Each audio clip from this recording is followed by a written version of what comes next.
Hi Leos, welcome to my channel. We're doing your reading today.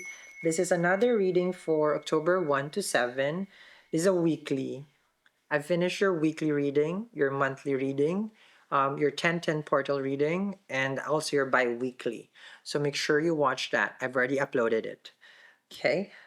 This one though, what I did for the astrology part is like I divided October 1, 2, 3, 4, 5, 6, 7 into the days that is more guiding you on what is a good day for love, money. It's like, oh, I'm doing an email, I'm texting someone this day.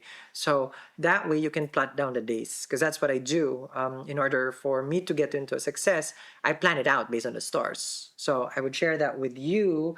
And we are celebrating the Diwali. Yes, this is October 21st. So every time I do the celebration, I want to extend myself to a lot of people out there who needs light in their dark times because that's what Diwali is. Okay, it's the victory of light over darkness. My personal reading, I'm accepting appointments there, and there's a special deal because I want to help the people who's brought me here. Okay, so Ace of Pentacles with a World card. Okay. So you can take advantage of one-on-one appointment reading with me. It's gonna be down there. Now let's begin here. We're going. Oh, I'm gonna skip the. I forgot about your astrology. So let me start with your astrology. Okay, so we're gonna look at your chart first, and then we're going to proceed with, of course, your tarot. What I'm gonna do here for everyone is like we're going to start from October 1 to 7. Okay, and I'm gonna move the chart, meaning the transit of the planets, and what is favorable, okay, on that specific day. Is it good for love? Is it good for money? Like, what are the pros and cons of that day? So that way you can plan your week ahead. So that's October 1 to 7. Now, we're going to start here so I don't take much of your time because I'm not pretty sure you're busy. So I already have it in October 1. Okay, remember I do sidereal Vedic astrology. For October 1, majority of us are trying to understand, this is more of like focusing on what the work that needs to be done. We have a moon in Capricorn during the time. And a moon in Capricorn means like our mind, emotions, and feelings is in the 10th house. So everybody is probably just going through their day or just trying to get things done. That's one thing. With Moon going into in a house of career, which is a natural 10th house, then this is the best time for us to set our goals, make sure that we are on schedule as our like commitments, bookings, like there are certain goals that you have. This is the very perfect time for us to set during that day. Okay, so that's in October 1. October 1 also is a time for us to kind of probably less there should be less, we avoid friction as far as like relationship is concerned. Okay, there are some certain issues that we might discuss with our person if you are in a relationship or if you're dating, and that becomes an issue. So we would need to try to avoid. I remember October 1 is a Wednesday. I'm just checking the calendar. Yes, it is a Wednesday. Um, and during the time, okay, Wednesday is ruled by, we have Moon. Monday, okay, is ruled by Moon. Tuesday, yes, ruled by Mars. Wednesday, ruled by Mercury. And Mercury all day on a Wednesday, it's good to communicate. However, we do have Mars in Libra. And that adds some spice in our relationship. So be very careful on what you speak, how you text, because Mercury also rules communication and, like cell phone, social media, all those gadgets, email. Just be careful. That's something that I would advise for people who are in a relationship or talking to someone. So just be careful in sending out those emails. Other transactions we are doing as far as like, because the sun is still in Virgo during this time, if we are setting goals for health, it's going to be very, very good for that particular day. Sun is 14 degrees during that time. Saturn is still retrograde, which only gives us time for us to kind of slow things down, while a buildup of pressure has been going in our time right now for the past since, I believe, July, because Saturn goes retrograde for 5 months. So it's going to go direct on coming November. Now let's move to your October 2nd here. Now for October 2nd, and that would fall into a Thursday. Thursday is ruled by Jupiter, right? Jupiter, Guru, Brihaspati, the most benefic graha. This is the planet of expansion and growth. So Thursday, if we set our intention for growth, this is going to be a good time for us. On Thursday, one thing that I want to advise everyone, since it's a Thursday, we have Jupiter in Gemini. It is a natural third house, and Jupiter here, in a way, it lacks that ability of support. So I would need you to, what I mean by that is like it's a Marakastana, we call it, and it's been there though. It's been there for this year. It's not just the first time. It's 28 degrees actually. So it's at its end, but not, because it's going to go retrograde. It's moving fast. It's moving fast right now. And what happens in the third house, though, it purifies our intention. So if you have a plan to create, to start something, a desire, this becomes a little bit more of a purist. So we need to be more pure with our intention, with our desire. So let's just say you want to have a good health. Okay, you want to have a good body. Then your desire is, so let's just say you fit it in the clothes. That's your desire. But you have to purify, meaning it's like, okay, well, if I'm doing this so that I have longevity, not just for the looks, the aesthetic. So it becomes a little bit critical on our desire because it always has to come with good intention. And this has been happening for the previous months ahead. But at 28 degrees now on October 2 and on the Thursday itself, Jupiter becomes such the highlight where what you want needs to be really, really clear and purify. Okay, so that's something that you need to kind of, in a way, have a clear, very, very clear understanding. On October 3, all right, so we focus on that, which is, of course, that's a Friday. And then on a Friday, of course, we look at Venus. Venus rules that day. And Venus is in Leo at this time with K2. So what does it mean? Venus in the house of Leo, which is the sun, because Venus and sun does not go well together. One of my biggest regret is not knowing about Diwali. And I don't want to gatekeep from you guys. 4 years ago, I had no money. Now I have my dream home, my dream car, and the most amazing relationship. I created this talisman with the most strongest crystal for this Diwali that helped me manifest my dreams. Amber for fame, green aventurine for luck, red jade for soulmate, amethyst for protection, and citrine for wealth. It took me 4 years to turn my life around, but for you, it could be at your doorstep tomorrow. So visit my website, eatreadlove.me. There has been some jealousy between the two of them. Sun hates Venus because she is bright. She is actually brighter than the sun. And in Leo, so this becomes now uncomfortable for us with anything that is Leo, but it is ruled by Venus during that day. And Leo is a house of being regal, royal, of course, but it's a house of happiness. It's also a house where we create, okay, because you have third house, your idea. Fifth house is like we create something that makes us happy. And if it's about dating and romance, that's also the fifth house. So that's Leo. But with K2 there, this becomes a significant day for us to connect with soulful. Like when I say soulful, like with our soulmate. So if you have a special person, well, this is the perfect time for us to have that good understanding of like what is love between the two of you, and it's going to be very soulful. But just be careful, because if you already have Mars in the previous day in Libra and you guys are in the rocks right now, Friday makes it even more intense with K2 and Venus. So again, if you backtrack on the October 1, right, and we are now in October 3, just be careful on that Friday, because if it has started already like friction on October 1 Friday, well, then do expect a certain hardship, and it might lead to separation. So just be careful on that one, relationship wise. Now let's move to October 4, which of course it falls on a Saturday. That Saturday, we have to look at Saturn. Saturn rules that day. And what does it mean when Saturn is in retrograde? It's all about taking a step back, and kind of like making sure that we don't skip any process. We don't do shortcuts.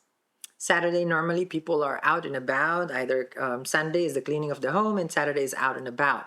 So let's just say you're out having fun, you have some plans on that weekend on Saturday. Well, with Pisces right here, Saturn in Pisces, we kind of get restriction from it. So it's not about fun during that time. It's actually, if you are doing some cleaning on a Saturday, it is much favorable. If you go out, it will become an issue with friends or family. It's not like, oh, it's just going to be a terrible day. You won't have as much fun. So if there is something that you need to do on a Saturday, it's actually the loose ends. Things that you have been procrastinating. Maybe it's the garage, maybe it's your closet that needs fixing. Maybe it's, like doing all the things that you have been delaying and delaying and delaying. Saturn there is going to tell you now, well, this time around, we have to do it first. So it's all about prioritizing on this coming Saturday with Saturn in Pisces. And if it's any travel, it might also lead to a certain delay. Well, fast approaching, we are on October 5. And October 5, of course, that is a Sunday, and the Surya, which is a sun, rules that day. And sun is in Virgo during this time. Health regimen. Do your Surya Namaskar. Do your yoga, your meditation. Because remember, Sunday, which is Surya, this is the best time for us to connect with our Atma, okay, with our soul self. So Sunday, we reserve that day to have a deep connection with our soul being, because we are busy the whole week, and then this is a time for us to nurture that soul self. Okay, because we got a physical body, we got, and then the soul self on a Sunday. But on the sixth house, of course, this is a day to day, which means that there are things in your schedule that chances are, okay, will have, it's not a change, but the schedule will be more highlighted of like, okay, well, I gotta be on this, I gotta be on that.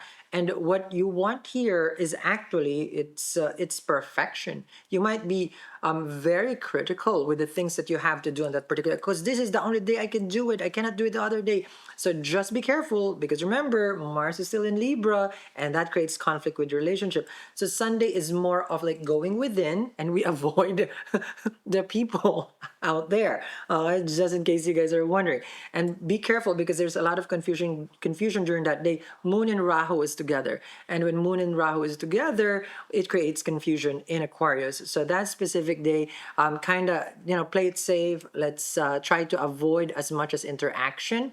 So going on a good walk by yourself is much better than a group. Now we are approaching after that the first Monday of October, which is October 6th. Monday is ruled by the moon, and moon and Saturn is together in Pisces. While moon has no enemy, Saturn and moon can create stress. So what it does is Saturn has a pressure. You know the rings around? Oh, it's not a pressure, but with moon in it, in the house of Jupiter, it becomes a little bit complicated for our mind to function during that day. And yes, it is the start of the week. Monday, we would feel a lot of pressure. So just in case you are at work or you are at your business, if you have some quiet time in the middle of the day, or you can take a nice walk for just a good 15 to 20 minutes, it's going to be very, very good for the mind. Because remember, when you're walking, you're doing a walk, Saturn, we're doing a good remedy for Saturn over there. Okay, so Monday, just be careful. A lot of stress are coming in the start of the week, and especially we have the holidays coming in really, really fast. So there's kind of like a lot of pressure already in the planning in the future. So just be mindful of that. And the last, which is October 7, and that falls on a Tuesday, which is for Mangal. This is for Mars. Remember, Mars and Mercury now at this point is in Libra. So Mars and Mercury are enemies. They don't like each other because Mercury likes to think and Mars just wants to take action. And what it happens here is like you may do something in the relationship, in the connection, you want to do it now, not tomorrow. And your person would be like, no, let's have some time. How about we think about it first? Let's process. Well, that's where the conflict is going to come through. So just be careful because Venus and Ketu together, it's still kind of like for a relationship, a do or die. So we can preserve this relationship by avoiding certain conversations about taking action. So it's actually take some time, do not force the situation.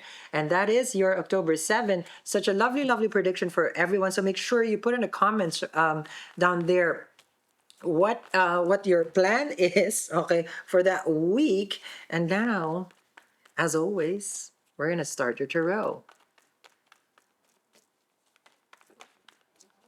Okay, so like what I was saying, that K2 and Leo, right? And Venus. It's kind of interesting, right? Very interesting combination, especially in your first house.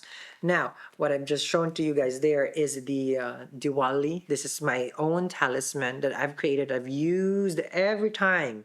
And it only brings me that success. Okay. So this one right now, you can get it. It's in the description box below. I'll tag it.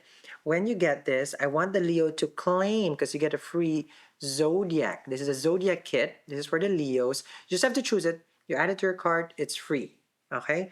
And then you also have a free dia. A dia is a lamp oil. This one.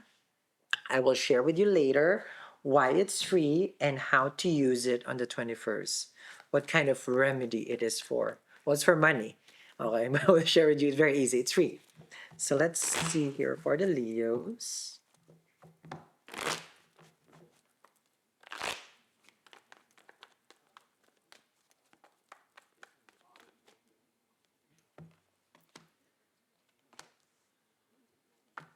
Ooh, okay. Your first card is Eight of Swords. Then you have a Two of Swords and then a Two of Cups. Okay. I see in your situation right now, Leos, there is a part of you that you're trying to understand what, like how do I get out? Okay, because you have Eight of Swords here. Eight of Swords, like I need to get out of a situation that is bringing a lot of stress, mental stress. Mm. And it's connected to a relationship or partnership because you have a Two of Swords and a Two of Cups. That's that energy there. The energy of the Two of Swords is leaning towards like I'm in a crossroads and I don't really understand like what's going on. So there is that let's just say with the Two of Cups, you're more you love them, they love you, but you're probably figuring out right now. Just looking also more about your what is specific in your chart here. Okay. So this right here, Two of Swords and the Two of Cups, um, it feels like yes, you do have this feeling of it feels like with the Two of Swords and the Two of Cups,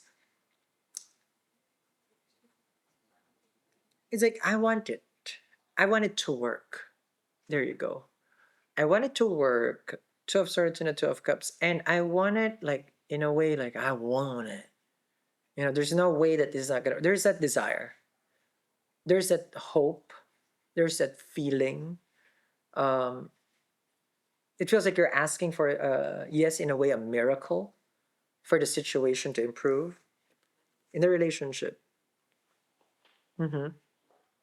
This energy, um, it feels like you're questioning. You have things in your mind right now with the Two of Swords. It's like, yeah, it's like it's really kind of like, you know, like I want this. Let me see. See? Your mind. You have the moon. You have the chariot. You see?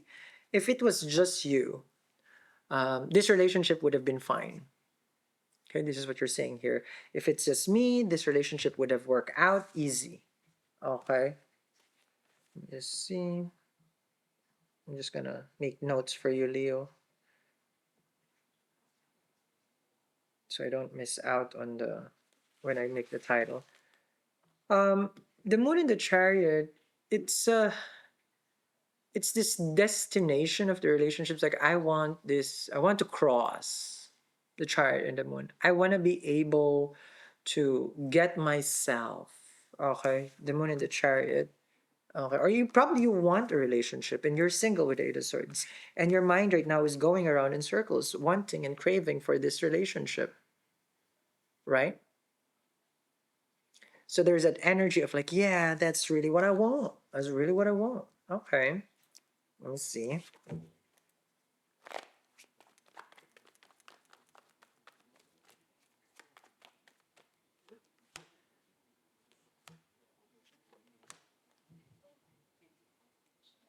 But there's that level of tiredness. Ten of Wands, Four of Pentacles, and the Six of Swords. Tired, exhausted. In a way, with the Four of Pentacles and the Six of Wands, it's